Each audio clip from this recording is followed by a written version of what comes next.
നമ്മുടെ ശരീരത്തിൽ പെട്ടെന്ന് ഒരു വേദനയോ അസ്വസ്ഥതയോ ഒക്കെ വരുമ്പോൾ നമ്മൾ കോമൺ ആയിട്ട് പറയും ഇത് എവിടെയെങ്കിലും നീർക്കെട്ട് വന്നതാണ്. അപ്പോൾ നമുക്ക് പെട്ടെന്നൊരു നടുവേദന വന്നാൽ നടുവിന് നീർക്കെട്ടാണെന്ന്, മുട്ടുവേദന വന്നു കഴിഞ്ഞാൽ മുട്ടിന് നീർക്കെട്ട്, അതുപോലെ തന്നെ തലവേദനയും മൂക്കടപ്പും ഒക്കെ വന്നു കഴിഞ്ഞാൽ സൈനസിൽ നീർക്കെട്ടാണെന്ന് നമ്മൾ കോമൺ ആയിട്ട് പറയാറുണ്ട്. അപ്പോൾ എന്താണ് ഈ നീർക്കെട്ട്, അല്ലെങ്കിൽ നീർക്കെട്ട് ഉണ്ടാകാനുള്ള കാരണങ്ങൾ എന്തൊക്കെയാണ് എന്നൊക്കെ നമുക്ക് ഈ വീഡിയോയിലൂടെ നോക്കാം. ഞാൻ ഡോക്ടർ പ്രിയ, Q&B ഹെൽത്ത് കെയറിലെ ഹോമിയോപ്പതിക് ഫിസിഷ്യനാണ്.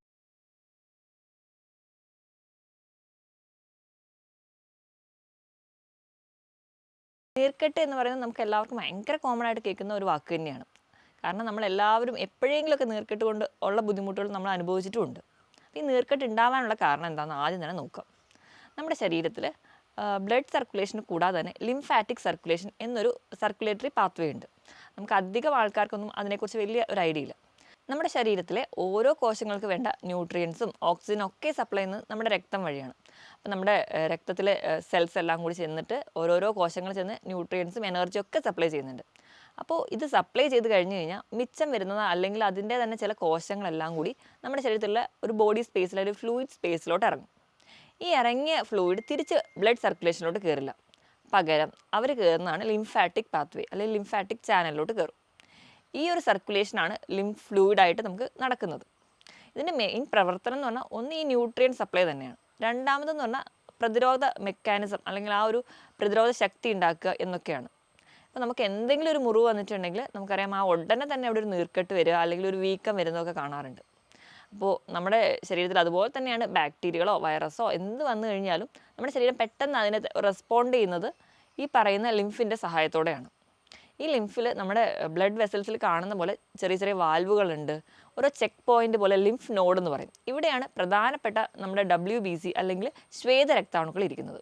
ഈ ശ്വേതരക്താണുക്കളാണ് പൊതുവെ നമ്മുടെ ബാക്ടീരിയകളോടോ വൈറസുകളോടോ ഒക്കെ പൊരുതുന്നത്.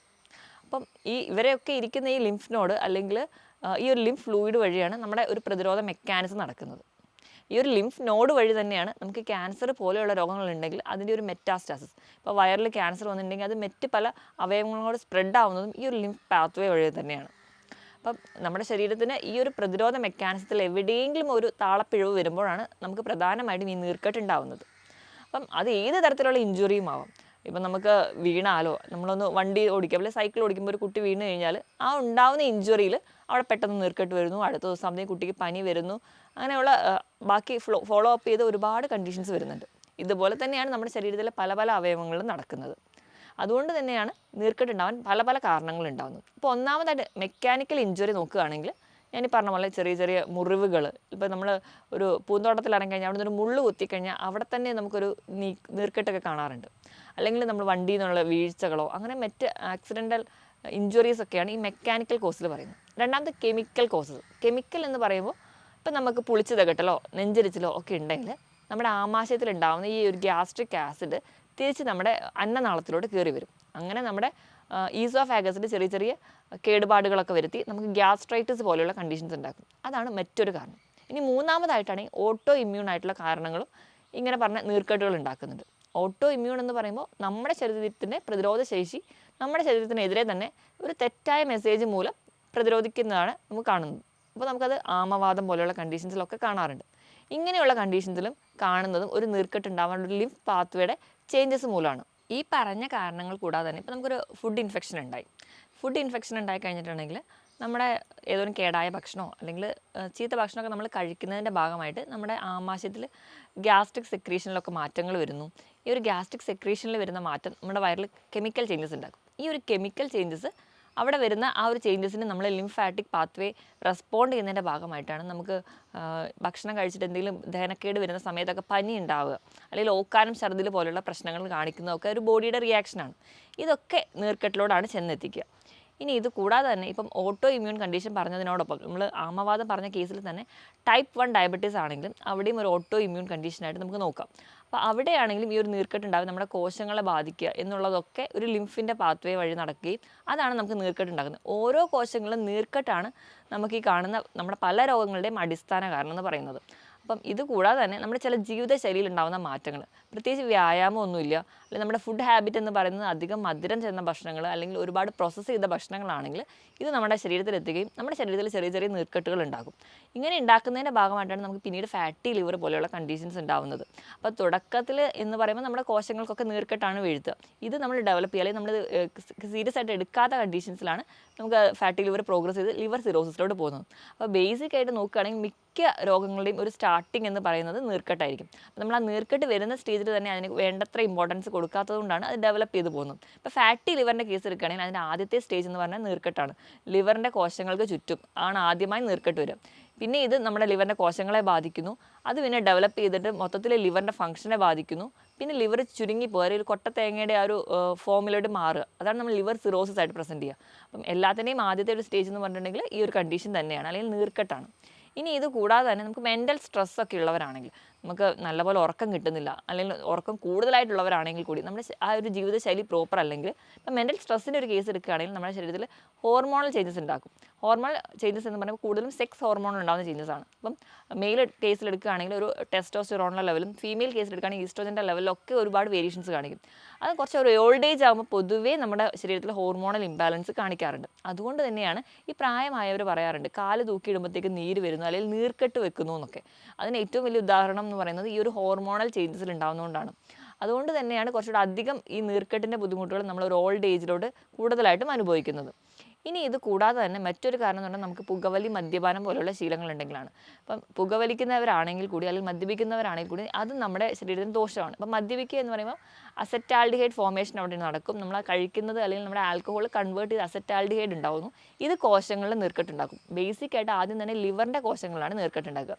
അപ്പം അതുവഴി പിന്നീട് നമ്മുടെ പല ശരീരത്തിൻ്റെ പല ഭാഗങ്ങളോട് നീർക്കെട്ട് വരികയും അത് നമുക്കൊരു എൻഡ് സ്റ്റേജ് അല്ലെങ്കിൽ ഒരു കംപ്ലീറ്റ് കോംപ്ലിക്കേഷനിലോട്ട് മാറുകയും ചെയ്യും. ഇനി ഇത് കൂടാതെ തന്നെ ഇപ്പോൾ പുകവലിക്കുന്നവരുടെ കേസ് എടുക്കുകയാണെങ്കിൽ നിക്കോട്ടിൻ അല്ലെങ്കിൽ ടുബാക്കോയുടെ കണ്ടന്റ് ഉണ്ടാവും. അപ്പോൾ നമ്മൾ ബ്ലഡിൽ എത്രത്തോളം മിക്സ് ചെയ്യുന്നു അത് തന്നെ ലിംഫിലും മിക്സ് ചെയ്യുന്നു. അപ്പോൾ തന്നെ നമ്മുടെ വേണ്ട കോശങ്ങൾക്കൊന്നും വേണ്ട രീതിയിൽ ഓക്സിജൻ കിട്ടാതെ വരുന്നു. അപ്പോൾ ആ കോശങ്ങൾക്ക് നീർക്കെട്ട് വീഴുകയും അത് നമുക്ക് മറ്റ് പല രോഗങ്ങളായിട്ട് പ്രസൻറ്റ് ചെയ്യുകയും ചെയ്യും. അപ്പോൾ അതാണ് ഈ ഒരു കോമൺ ആയിട്ട് അല്ലെങ്കിൽ ബേസിക് ആയിട്ട് പറയുകയാണെങ്കിൽ എല്ലാ ഡിസീസിൻ്റെയും എല്ലാ രോഗങ്ങളുടെയും ബേസിക് കാരണം എന്ന് പറയുന്നത് നീർക്കെട്ടാണ്. അപ്പം ഇതൊക്കെയാണ് നീർക്കെട്ടുണ്ടാകാനുള്ള പ്രധാന കാരണങ്ങൾ.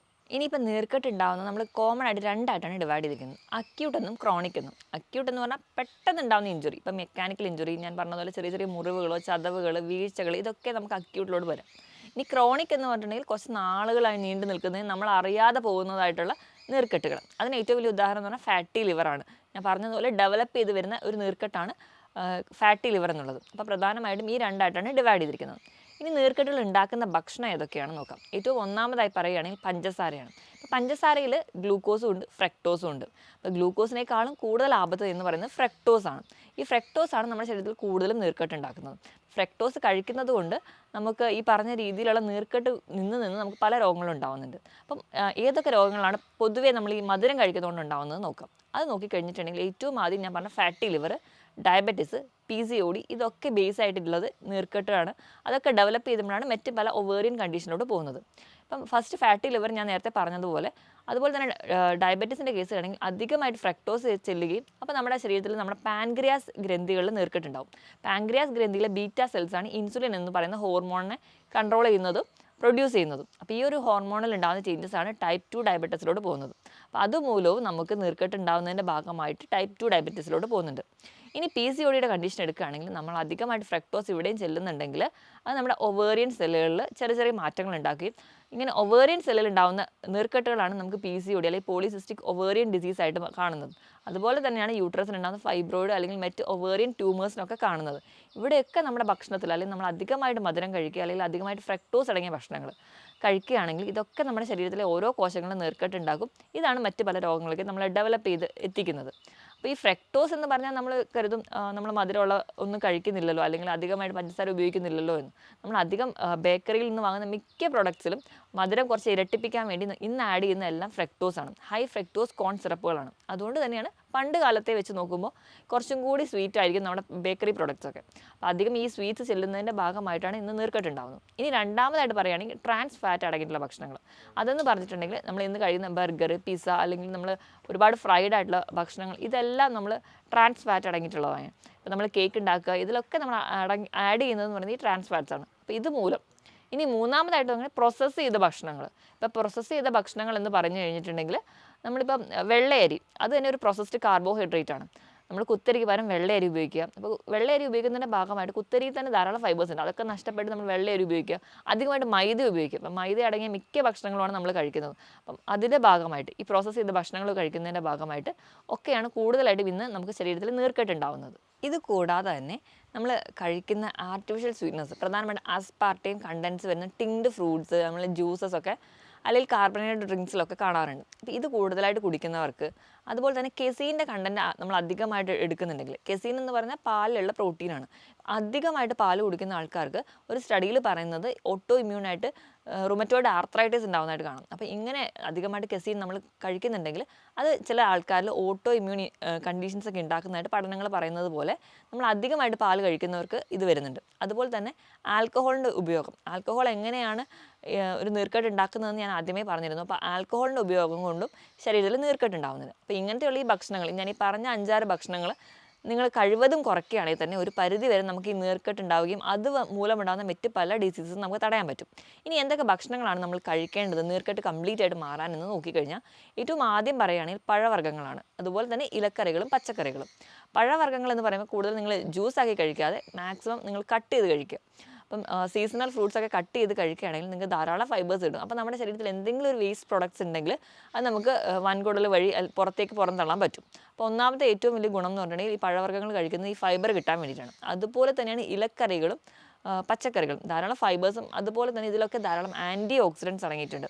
മിക്ക ഫ്രൂട്ട്സ് എടുത്തിട്ടുണ്ടെങ്കിലും അതിലൊക്കെ ആൻറ്റി ഓക്സിഡൻസ് അടങ്ങിയിട്ടുണ്ട്. ഈ ആൻറ്റി ഓക്സിഡൻ്റെ ഏറ്റവും വലിയ ഫംഗ്ഷൻ എന്ന് പറഞ്ഞിട്ടുണ്ടെങ്കിൽ ഇങ്ങനെ ഉണ്ടാകുന്ന നീർക്കെട്ടുകളെ തടയുക എന്നുള്ളതാണ്. അതുപോലെ തന്നെയാണ് omega 3 fatty acids. Omega 3 fatty acids എന്ന് പറഞ്ഞാൽ ആൻറ്റി ഓക്സിഡൻസിനെ പോലെ തന്നെ ഇപ്പോൾ നീർക്കെട്ടൊക്കെ വന്ന കോശങ്ങളിൽ ഉണ്ടാകുന്ന ഇഞ്ചുറികളൊക്കെ മാറ്റുക എന്നുള്ളതാണ്. അപ്പം ഈ ഒമേഗ 3 ഫാറ്റി ആസിഡ്സ് പ്രധാനമായിട്ടും അടങ്ങിയിരിക്കുന്നത് ചെറിയ ചെറിയ മത്സ്യങ്ങളാണ്. മത്തി, അയല പോലെയുള്ള മത്സ്യങ്ങൾ, നെത്തോലി പോലെയുള്ള മത്സ്യങ്ങളിലുണ്ട്. നട്ട്സിലുണ്ട്. നട്ട്സിൽ ഇപ്പോൾ ബദാം, വാൽനട്ട്, കാഷ്യൂ എല്ലാം, ഇതിലെല്ലാത്തിലും നമുക്ക് ഒമേഗ 3 ഫാറ്റി ആസിഡ്സ് ഉണ്ട്. അതുപോലെ തന്നെ ഒലിവ് ഓയിലുണ്ട്. ഇപ്പോൾ ഒലിവ് ഓയിലൊക്കെ ആണെങ്കിൽ നമുക്ക് സാലഡിൽ ഒരു ഡ്രസ്സിങ് ആയിട്ട് ലാസ്റ്റ് ഇപ്പോൾ ഞാൻ ഈ പറഞ്ഞ പോലെ നിങ്ങൾക്ക് ഫ്രൂട്ട്സും വെജിറ്റബിൾസും ഒക്കെ കട്ട് ചെയ്തിട്ട് ഒലിവ് ഓയിലും കൂടെ ഒന്ന് മിക്സ് ചെയ്തിട്ട് കഴിക്കുകയാണെങ്കിൽ ഏറ്റവും റിച്ച് സോഴ്സാണ്. അപ്പം നമുക്ക് ആൻറ്റി ഓക്സിഡൻസും കിട്ടുന്നുണ്ട്, ഒമേഗ 3 ഫാറ്റി ആസിഡ്സും കിട്ടുന്നുണ്ട്. അപ്പോൾ നമ്മൾ ഈ നമ്മുടെ ശരീരത്തിൽ എവിടെയെങ്കിലുമൊക്കെ ഒരു നീർക്കെട്ട് ഉണ്ടാവുകയാണെങ്കിൽ, അല്ലെങ്കിൽ ഈ പറഞ്ഞ കാരണങ്ങൾ അല്ലെങ്കിൽ ഈ പറഞ്ഞ ഭക്ഷണങ്ങളൊക്കെ നിങ്ങൾ കഴിക്കുന്നവരാണെങ്കിൽ അതിനോടൊപ്പം തന്നെ നിങ്ങൾ മാക്സിമം ഇതിൻ്റെ ഒരു എഫക്റ്റ് കുറയ്ക്കാൻ വേണ്ടിയിട്ടെങ്കിലും നിങ്ങൾ കംപ്ലീറ്റ് ആയിട്ട് ഒരു സാലഡ് വിത്ത് ഒലിവ് ഓയിൽ കഴിക്കുകയാണെങ്കിൽ ഒരു പരിധി വരെ നിങ്ങൾക്ക് കുറയ്ക്കാൻ പറ്റും. ഇനി ചെറിയ ചെറിയ മത്സ്യങ്ങൾ അതുപോലെ നിങ്ങൾ കഴിക്കുന്ന ഭക്ഷണങ്ങൾ കൂടുതലും കറി വെച്ച് തന്നെ കഴിക്കാൻ വേണ്ടി ശ്രമിക്കുക. ഒരുപാട് ഓയിലിൻ്റെ അല്ലെങ്കിൽ ഫ്രൈഡ് ഫുഡൊക്കെ നിങ്ങൾക്ക് നീർക്കെട്ട് ഉണ്ടാവുന്നുണ്ടല്ലോ. അപ്പോൾ മാക്സിമം അതൊക്കെ കുറയ്ക്കാൻ വേണ്ടി നോക്കുക. ഇതോടൊപ്പം തന്നെ നിങ്ങൾക്ക് ഇത് കുറയ്ക്കാൻ വേണ്ടി അല്ലെങ്കിൽ ലിംഫിൻ്റെ ഒരു പ്രോപ്പർ സപ്ലൈക്ക് വേണ്ടി നിങ്ങൾ കൃത്യമായിട്ട് വ്യായാമം കൂടി ചെയ്യണം. വ്യായാമം ചെയ്യുമ്പോൾ നമ്മുടെ കംപ്ലീറ്റ്ലി നമ്മുടെ ബ്ലഡ് സർക്കുലേഷൻ എത്രത്തോളം പ്രോപ്പറായിട്ട് നടക്കുന്നോ അതുപോലെ തന്നെയാണ് ലിംഫിൻ്റെ സർക്കുലേഷൻ നടക്കുക. നമ്മൾ ഹാർട്ട് ഉണ്ട് നമ്മുടെ ബ്ലഡ് പമ്പ് ചെയ്യാൻ വേണ്ടി, പക്ഷേ ലിംഫിന് പ്രത്യേകിച്ച് ഒരു പമ്പിങ് മെക്കാനിസം ഇല്ല. അപ്പോൾ നമ്മുടെ മസിൽ മൂവ്മെൻറ്റ്സ് ആണ് നമ്മുടെ ലിംഫിൻ്റെ പാത്ത് വേ എന്ന് പറയുന്നത്. അപ്പം കൃത്യമായിട്ടൊരു വ്യായാമം ഉണ്ടെങ്കിൽ മാത്രമേ ആ മസിൽസിൻ്റെ മൂവ്മെൻറ്റ്സ് ഒക്കെ കൃത്യമായിട്ട് നടക്കുകയും ചെയ്യും. അപ്പോൾ നമുക്ക് ലിംഫാറ്റിക് സർക്കുലേഷൻ ക്ലിയർ ആയിട്ടിരിക്കുകയും ചെയ്യും. ഇനി ഇതിനോടൊപ്പം തന്നെ നമ്മൾ എല്ലാ ഡോക്ടേഴ്സിൻ്റെ അടുത്ത് നമ്മുടെ മുട്ടുവേദന അല്ലെങ്കിൽ നടുവേദനയൊക്കെ പറഞ്ഞ് ചെല്ലുന്ന സമയത്ത് ഡോക്ടേഴ്സൊക്കെ പറയുന്നതാണ് ഫിസിയോതെറാപ്പിക്ക് പോകാൻ. ഈ ഒരു ഫിസിയോതെറാപ്പി എന്ന് പറഞ്ഞാൽ അവിടെ നടക്കുന്ന ഒരു മസാജിങ് പ്രോസസ്സാണ്. അപ്പോൾ കൃത്യമായൊരു മസാജ് അല്ലെങ്കിൽ ഫിസിയോതെറാപ്പിക് പ്രോസസ്സൊക്കെ ഉണ്ടെങ്കിൽ ഒരു പരിധി വരെ നമുക്ക് ലിംഫിൻ്റെ സപ്ലൈ കുറച്ചുകൂടെ കറക്റ്റായിട്ട് നടക്കുന്നത് കാണാം. ഇനി ധാരാളം വെള്ളം കുടിക്കുക. ധാരാളം വെള്ളം കുടിക്കുക എന്ന് പറഞ്ഞാൽ 25 കിലോയ്ക്ക് 1 ലിറ്റർ എന്ന കണക്കിൽ നിങ്ങൾ നല്ലപോലെ വെള്ളം കുടിക്കുകയാണെങ്കിൽ ഈ ലിംഫ് ഫ്ലൂയിഡ് കുറച്ചുകൂടെ കട്ടി കുറയും അല്ലെങ്കിൽ കുറച്ചുകൂടെ തിന്നായി കഴിഞ്ഞാൽ ആ ഒരു പാത്ത് കുറച്ചും കൂടെ സ്മൂത്തായിട്ട് നടക്കുകയും ചെയ്യും. അപ്പോൾ ഈ ഒരു പറഞ്ഞ കാര്യങ്ങളൊക്കെ നിങ്ങൾ കൃത്യമായിട്ട് ഫോളോ ചെയ്യാൻ, കൃത്യമായിട്ടൊരു ഉറക്കം കൂടി ഉണ്ടെങ്കിൽ ഞാൻ ഈ പറഞ്ഞ നീർക്കെട്ട് പോലെയുള്ള ബുദ്ധിമുട്ടുകൾ കംപ്ലീറ്റ് ആയിട്ട് മാറ്റാൻ പറ്റും. ഞാൻ ഈ പറഞ്ഞ കാര്യത്തിൽ എന്തെങ്കിലും ഡൗട്ട് ഉണ്ടെങ്കിൽ താഴെ കാണുന്ന നമ്പറിൽ കോൺടാക്ട് ചെയ്യുക. മറ്റൊരു ഹെൽത്ത് ടോപ്പിക്കുമായിട്ട് വീണ്ടും കാണുന്നത് വരെ നന്ദി.